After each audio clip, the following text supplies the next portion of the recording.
पति पत्नी का झगड़ा। संयुक्त परिवार के पति पत्नी में काफ़ी बड़ा झगड़ा हुआ।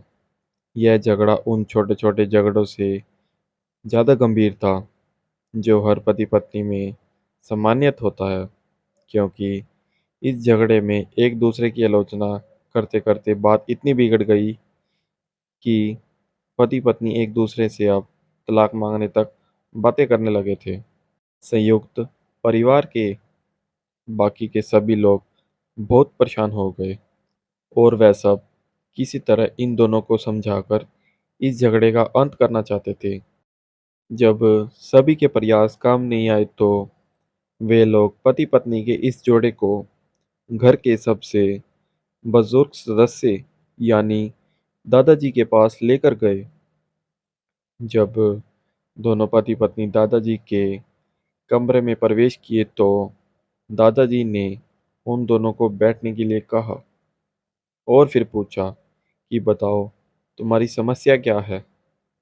दोनों पति पत्नी एक साथ बोल पड़े और एक दूसरे पर आलोचना की झड़ी लगा दी। जितनी कमियां पत्नी अपने पति में गिनवा रही थी, उससे ज़्यादा कमियां पति भी अपनी पत्नी में गिना रहा था और कई मिनटों तक यह सिलसिला चलता रहा। दादाजी ने भी इन दोनों को नहीं रोका और इनको अपना अपना गुस्सा एक दूसरे पर उतारने दिया। आखिर में जब दोनों एक दूसरे की बुराइयां करके थक गए और शांत हो गए, तब दादाजी ने उन दोनों से कहा, अब दोनों एक दूसरे की कुछ अच्छाइयाँ बताओ। अब अच्छाइयाँ बताने का समय आया। तब दोनों ही पति और पत्नी एकदम से चुप हो गए। शायद गुस्से में उन्हें कुछ याद नहीं आ रहा था, या फिर गुस्से की वजह से ही वह एक दूसरे की अच्छाइयाँ बताना नहीं चाहते थे।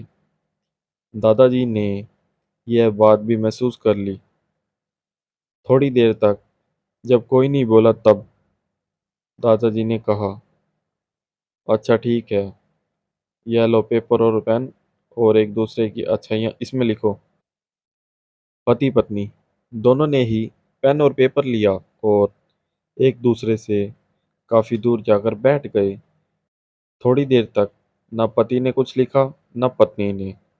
फिर पति ने पेपर में कुछ लिखना शुरू किया। उसे देखकर पत्नी ने भी अपने पेपर में लिखना शुरू कर दिया। ऐसा लग रहा था जैसे दोनों एक दूसरे से कंपटीशन कर रहे हों।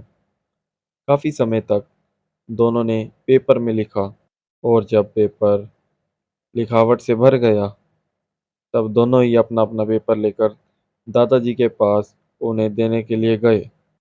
दादाजी ने उन दोनों के ही पेपर लेने से मना कर दिया और कहा कि अपने अपने पेपर एक दूसरे को दे दो और अब एक दूसरे के पेपर पढ़ो। पति ने पत्नी को और पत्नी ने पति को अपना पेपर दे दिया। वे एक दूसरे के पेपर पढ़ने लगे। थोड़ी देर बाद पति और पत्नी दोनों के ही आंखों में आंसू थे। पेपर में अपने बारे में लिखी अच्छाइयाँ पढ़कर पत्नी तो फूट फूट कर रोने लगी। पत्नी को रोता देख पति उसे चुप कराने के लिए दौड़ पड़ा और माफ़ी मांगते हुए उसे मनाने लगा।